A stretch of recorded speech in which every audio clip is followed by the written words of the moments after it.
Zach Taylor gives an update on Joe Burrow's outlook for a potential playoff return, plus many injury updates and some movement in the safety battle. You are Locked On Bengals, your daily Cincinnati Bengals podcast, part of the Locked On Podcast Network, your team every day.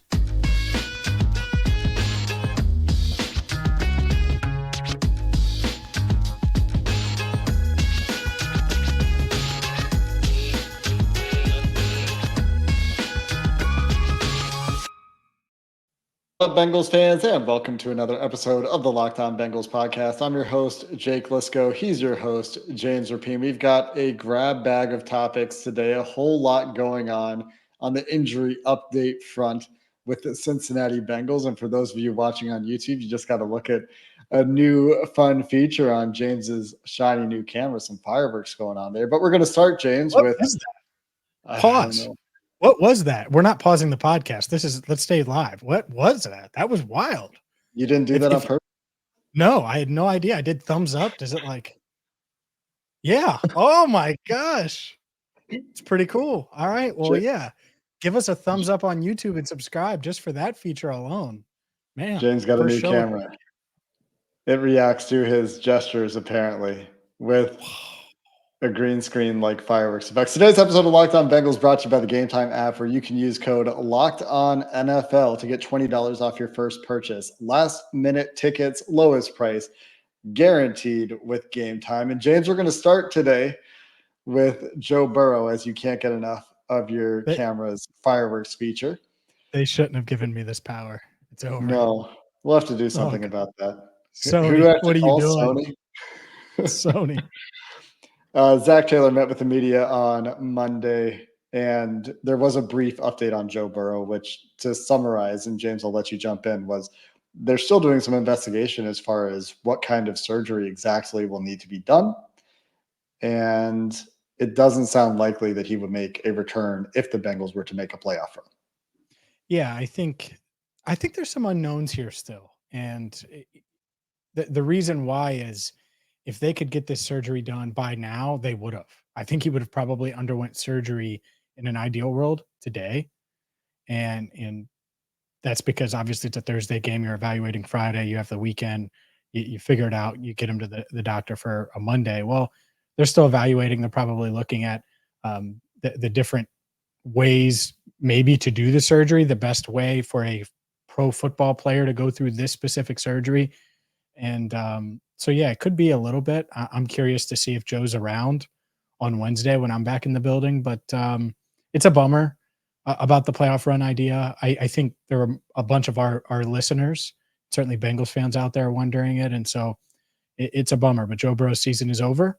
And as unfortunate as it is, I do think one of the things that stood out from Zach is how confident he is in Jake Browning, which we can get to later in the show. But the injury list over the past couple of weeks, Jake, has just been long. I don't know exactly where we definitely need to start. Let's start with the guy who was a huge part of this defense for most of the season until he got banged up, nicked his ankle, and has missed the past couple of games. Sam Hubbard. I put to our Subtext, shout out to everyone that subscribes in Subtext, that he was trending in the right direction, that there was a chance that he would be able to return this week. And it feels like that's still on the table, that there's some good vibes around Sam Hubbard. We'll see if he's able to practice, but I do think he's getting closer, which is a good sign. Obviously, they didn't put him on injured reserve, so you'd hope to get him back before missing 4 games. I still think there's a chance he misses 3. There's also a chance he suits up on Sunday against Pittsburgh. Get that long week. So hopefully you get good news on a bunch of guys. And we have, generally speaking, positive updates on a bunch of guys, at least as of Monday. We'll see what the injury report says on Wednesday as far as if there's anything that's going the other way that we don't know about. But Sam Hubbard was one. Declined to talk about his injury at his locker, where some reporters talked to him today, talked about his confidence in Jake Browning. So just another teaser for a topic we're going to get to later. This locker room really behind Jake Browning and Zach Taylor, like you mentioned, expressing a lot of confidence there, but also got some notes on Tee Higgins, Cam Taylor, Britt, Chase Brown has been cleared to return to practice. We'll see if he's activated this week or if he goes a Charlie Jones route of taking a week of practice before he's activated the following week. But Chase Brown, a guy we talked about a lot as a young guy that we should see a lot of down the stretch. And I'm forgetting one injury that we had a note on, James. Help me out. You mentioned Andrei Iosivas was the other one, yes. Yep. It I did sounds not like mention it. he said his words. I told who was it? Oh, Charlie with WLWT. Told Charlie that he was good to go this week. We'll see. Players say they're good to go, and then sometimes it's an extra week. But it does seem like the outlook is positive on Andrei Iosivas, which is big. There's been a lot of talk about speed on this offense. The Bengals added 2 guys with speed, and hopefully we get to see more and more of them in Charlie Jones and Andrei Iosivas. What was the update on Tee Higgins, James?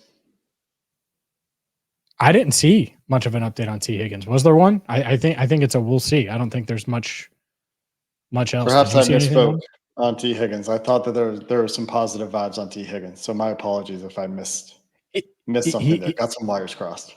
No, I mean, he improved. I think Zach said he improved. It was I don't have any vibes. Like the vibes I've gotten around Sam, I can't personally share. I don't have anything on T.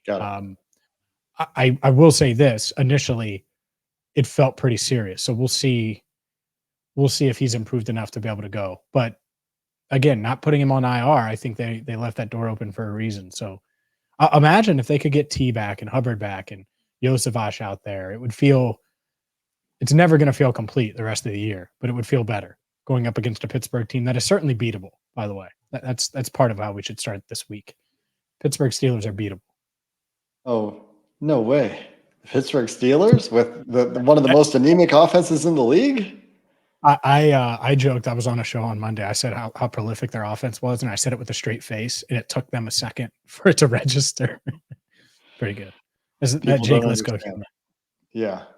People don't always get the deadpan delivery. But generally speaking, just to circle back to the injury topic, it's a bunch of good news. We'll see if guys actually get back to practice on Wednesday, like we said. But if Chase Brown can play, would love to see him get a heavy dose of playing time the rest of the season. They probably want him back in because that's their general approach to these things. But he was ready for an expanded role the week he got hurt coming out of the bye.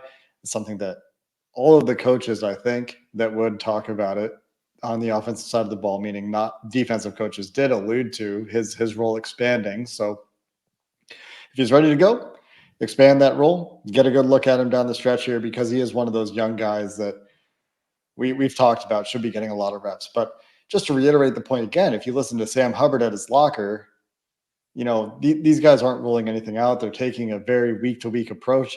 Sam Hubbard did trip up a little bit. It was interesting. He said, at the very least, essentially carry positive momentum into the offseason. If not make a run, he's seen crazier things in the league. Anything can happen.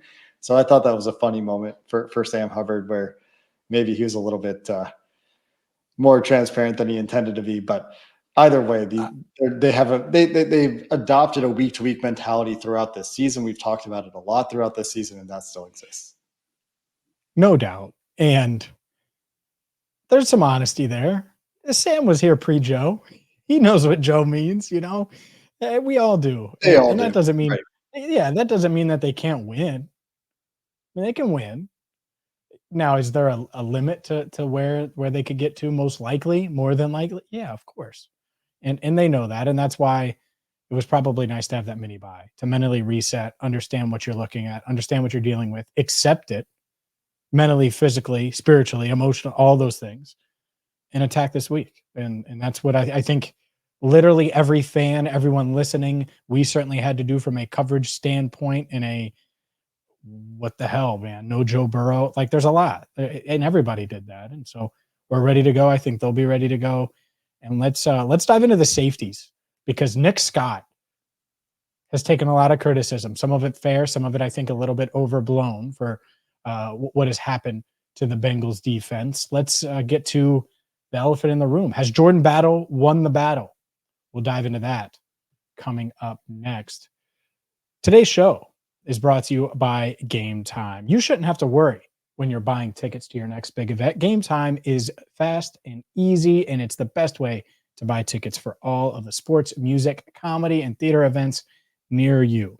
With killer last-minute deals, all-in prices, views from your seat, and their best price guarantee, Gametime takes the guesswork out of buying tickets. So maybe you want to see a little Jake Browning take on Kenny Pickett. Is Jake Browning the better quarterback in that matchup? Well, get to Gametime today. And even though it's the week of, I'm sure you're going to be able to find awesome seats because you can see the view from your seat before you buy. You know exactly what to expect when you arrive.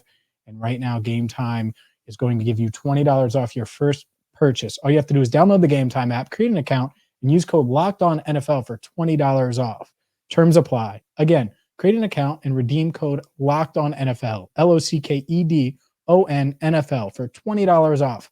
Download Gametime today. Locked On NFL promo code, last minute tickets, lowest price guaranteed.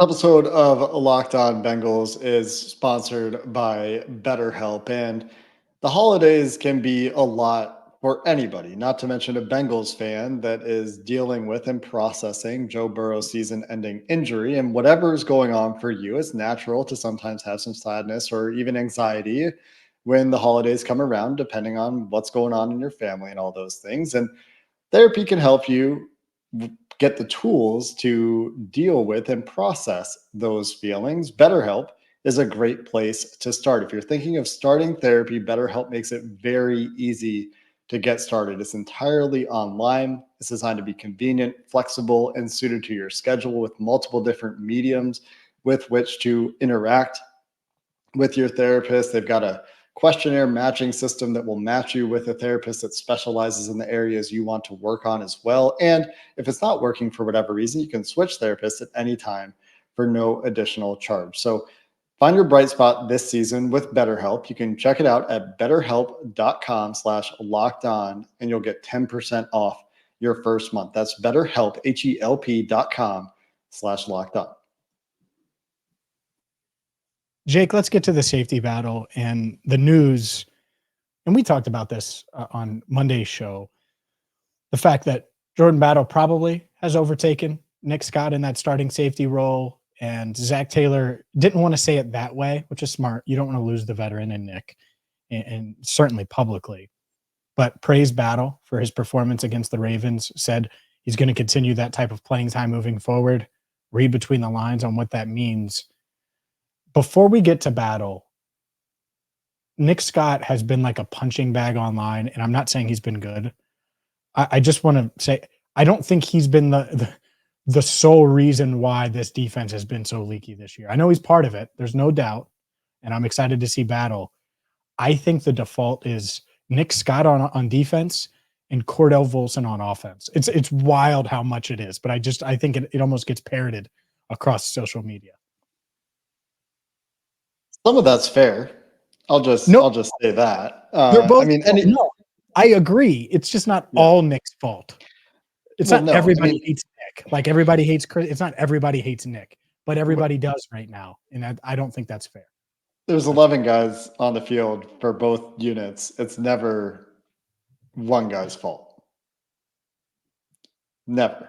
When you're talking about the course of a season. Now, the way that Nick Scott plays has not approximated the way that Von Bell or Jesse Bates played stylistically, consistency-wise, quality-wise, notwithstanding. Like, obviously, we're not talking about the quality of play when we compare them, but stylistically and what they can do for you is very different. Jesse Bates, Von Bell versus what they've gotten out of Nick Scott. Jordan Battle, praise for his intelligence, praise for his approach to the game, praise for his versatile role and long-standing role in a very complicated Nick Saban defense at Alabama. You hope that he can step in and give you some of that. I know he's a rookie, and you should probably still expect some rookie issues with Jordan Battle, but stylistically, you might get something closer to what approximates what Von Bell used to do for this team. That was the discussion around Jordan Battle when they drafted him. That's continued to be the discussion around Jordan Battle throughout his time so far in his young professional career. And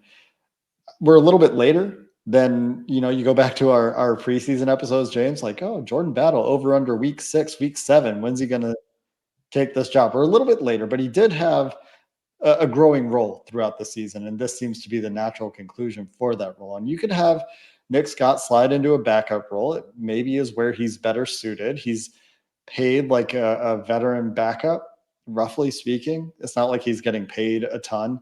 But this is one where, think back to draft time, you and I thought that that Nick Scott and talking with Sands about it as well, who we'll have on to talk about some of these youngsters in a episode coming your way very, very soon.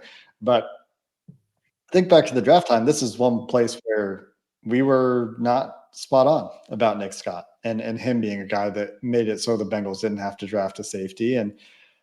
And here we are. They've drafted a safety, and they've got a guy who can come in and potentially be an upgrade on the veteran they signed. And so just acknowledging that one thing that we missed the mark on. I mean, you and I think both were very convinced that a safety was not in the cards for this team. I don't know that it needed to be. That's the way the board fell, certainly. But in hindsight now, knowing what we know now, that pick made some sense. Well, it certainly can. And we'll see. Battle's going to get his opportunity. And, And he has hopefully he played takes well. off. No doubt. And hopefully he takes off and runs with it moving forward. He's flash. You see it. I think that's what's tough about all of these rookies, because if you don't see it from jump right away, like with Myles Murphy, maybe he ends the season with 4 sacks in the final 5 games, and you feel really good about his trajectory, right? You never know, and that's what's tough to make these snapshot decisions. I will say, you're right. I thought Nick Scott would be able to get it. I also think that for whatever reason that hasn't happened. Maybe it is because he's just better as a reserve safety and a special teamer. Who knows? What I do know is I still don't mind the swing for $4 million a year. I mean, it's not like they're paying him a ton. Like, and that's the going back to free agency. Why I think we were attracted to the idea. Part of it is because it wasn't like it was a huge swing and you spend $8 million on a mid-tier safety and you let Jesse Bates walk. You went the value route alongside a first rounder in Dax Hill. Dax has delivered. We'll see if Battle can. But this is what a promising young secondary it would be, Jake. If you have Cam Taylor-Britt, DJ Turner, Dax Hill, and Jordan Battle emerges. All of those guys, obviously, rookie deals, first year, second year, day 1 or day 2 picks, super talented, won a ton in college when you look at what they were able to do. And that'd be quite a secondary. So hopefully Battle can take that next step and be a part of this foundation moving forward. And you mentioned Myles Murphy. Hopefully the same there. This is not on the topic of the secondary. This is a bit of a tangent, but I just decided to go look at Rashawn Gary, because that's a guy that I've thought about a lot. There's some other examples, and Sands has talked about. I think Jason Pierre-Paul is another prominent example of a guy with tools who came into the league a little bit raw. And so I just went back to look at Rashawn Gary's rookie season with the Packers, and he did have a couple of sacks early in the season in week 3 against Denver his rookie year back in 2019. But he didn't start consistently getting pressure until week 12, week 13, week 14. So if we can see, with potentially expanded playing time, right, like we've seen from Murphy the last couple of weeks, if we can see him show a little bit more consistency down the stretch, this is something that we're watching to look for those signs of that Rashawn Gary-like future, which, we've talked about the young guys that are worth watching. And Myles Murphy, first round pick, of course, highly scrutinized first round pick, fairly or not, is a big reason to watch this team and get that player evaluation in down the stretch. Yeah, I'm interested in all these guys. I didn't hit on Chase Brown earlier much when we talked, but I want to see him. Mm-hmm. I need to see 30. Get 30 the ball, get him out there. And, there's a back we'll talk about on the show a lot this week in Jaylen Warren, who, if you watch Sunday football, oh boy, that guy, he's stocky, he's fast, he never goes down on first contact, and he runs super hard, and he's explosive. I'm not expecting Chase Brown to be that, but maybe he can give you a little bit of that over the final 7 weeks of the season if he's back this week. So with that, let's go to Jake Browning. I mentioned that there's confidence in Jake Browning And there is confidence in Jake Browning. And it starts with him being confident in himself. We'll dive into the new QB1 coming up next. This episode of Locked On Bengals is sponsored by FanDuel. You can score early and often this NFL season with FanDuel, America's #1 sportsbook, and new customers can get a $150 bonus bet allowance with winning any $5 moneyline bet. You think the Bengals are going to beat the Steelers? Keep that going. Win for Joe Burrow. That's $150 of bonus bets in your account if your team wins. And hey, maybe that's not what you're interested in. Maybe you're at FanDuel already.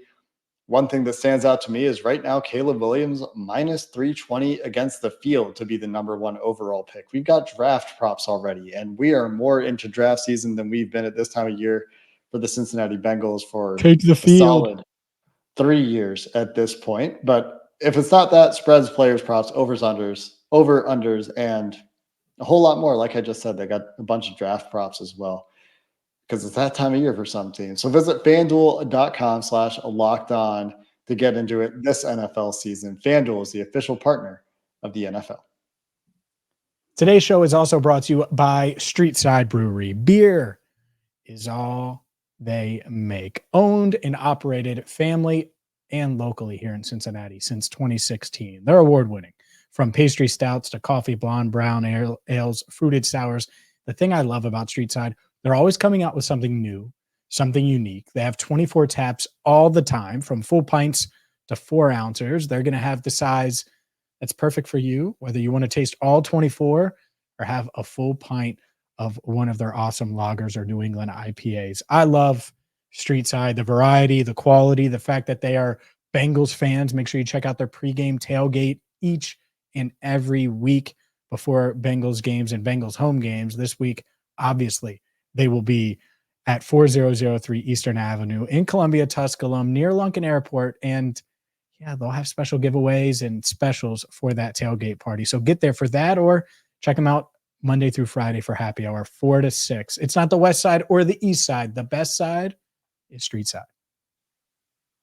We've been talking about confidence and Jake Browning for a few days now. He's very excited to have an opportunity to start in the NFL on an offense with Jamar Chase, and when he's back and healthy, Tee Higgins, and a lot of money invested in the offensive line, and Joe Mixon and Tyler Boyd, and well, tight end 1 Tanner Hudson, of course. There's a lot of talent that he's going to get to play with on this team, and he's been in this system now for 2 years. So it shouldn't be terribly surprising, I suppose, that the team throws their support behind him, given the tight-knit nature of the locker room. But some of the specifics, I thought that Zach Taylor in particular talked about, were very interesting. And I love the story that I didn't know, that Jonah Williams and Jake Browning played on the same high school football team, winning the California state championship by like 52 points or something like that back in the day. Yeah, they were dominant. And I do think it's cool that they end up on the same team. Jonah will hopefully be able to block for Jake for a very successful 7 games in the regular season plus, right? That would be the ideal.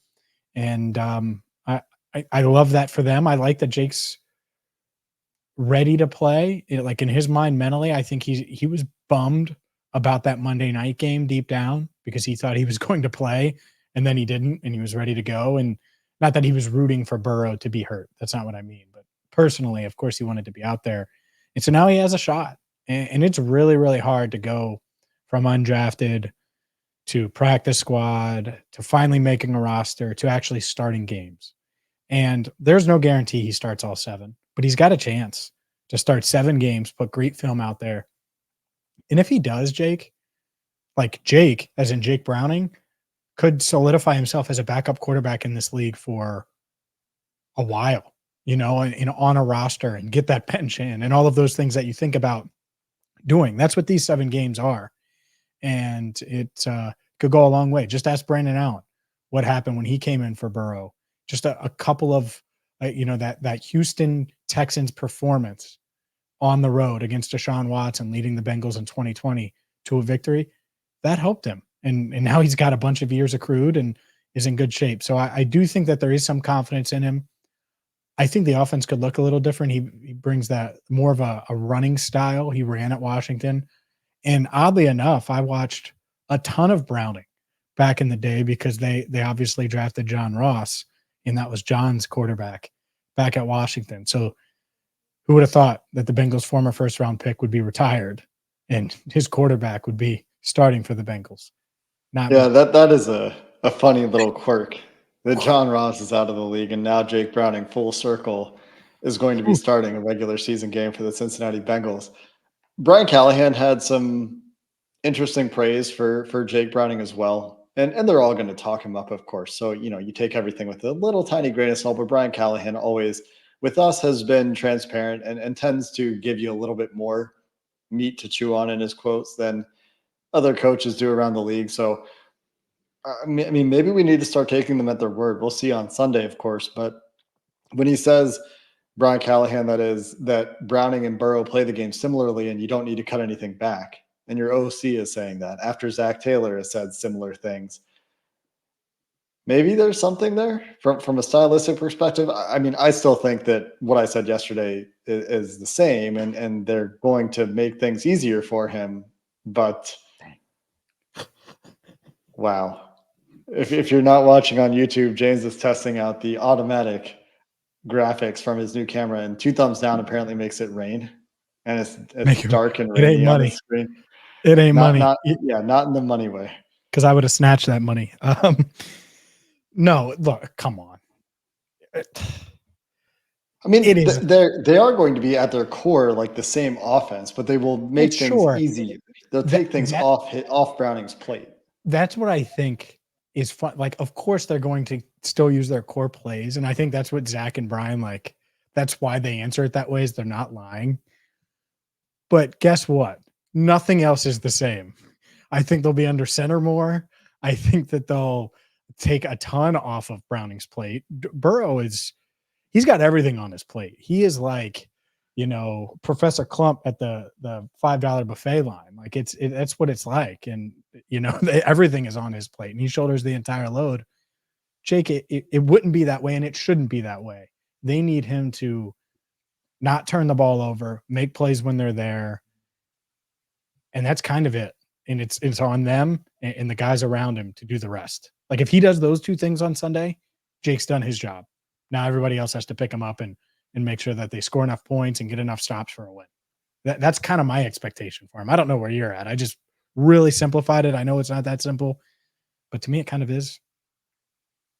Yeah, I hear what you're saying. I think that the big challenge is going to be the complementary football aspect of things this year. Like this team at times has been able to get the clutch turnover, but as we've seen the last couple of weeks, the clutch turnover is not exactly something that you can consistently come up with. And they have, to their credit, they've made that play time and time again to the point where it has felt sustainable, and they're very good at taking the ball away. Just a couple of years ago, that was a huge point of emphasis for this team. And over the last couple of years, not in small part due to Jermaine Pratt's emphasis, this has become a team that's really good at taking the ball away from offenses. But, and maybe this goes back to some of that safety conversation earlier, the down-to-down consistency, the explosive play issue, the tackling issue that has kind of been recurrent and come and gone this year. If the defense can't step up and help out a little bit more than they have in recent weeks, and they did it against the Bills and they did it against the 49ers, which is kind of weird about this whole conversation, but the defense will need to play better. And against the Steelers in particular, and that offense that I know you'll talk about their running game this week, but that offense is bad and that quarterback is bad. And it's the Steelers, so I'm not mincing any words. The defense needs to play better this week because, if you watch that Browns Steelers game, the Bengals might need to win in a similar way and really grind one out. Yeah. You shouldn't let Pittsburgh score more than 13. Give them 3 more. 13. There. I set the number early in the week. That's it. Turnovers, all of that stuff, that doesn't count. I'm talking about actual points, right? Yards don't equal points. Well, correct. Yes. Yeah. Of course, defense can't control if TJ Watt goes off or something like that. But yeah, I think it's an interesting challenge. That's how they have to win, is this defense has to be more dominant. And that's why getting a guy like Sam Hubbard back would be huge. And we will monitor that. They're going to have to tackle Jaylen Warren, and we'll have plenty of time to talk about that. But you mentioned Bengal Sands. He'll join us tomorrow. Join me tomorrow as you continue to travel. Join me tomorrow, and we'll discuss all things youngsters. I'm going to ask him some offensive line questions with all this OL buzz on social media. So we'll do that as well. That's going to be good stuff. Always good stuff with Bengals_Sands. Mike Santagata. Really quick shout out before we get out of here, James. A fellow Canadian I met at my dinner tonight at an undisclosed restaurant in an undisclosed country. Covered my dinner. Said he would listen to the pod. So if you listen to an entire podcast, this is your shout out. Yeah. Man, whose name I don't think I got. Thank you for covering my dinner and checking out the podcast. That's going to do it for this episode of the Locked On Bengals podcast. Bengals Sands coming up tomorrow. Until then, thanks for listening. Hoo day, and have a good one.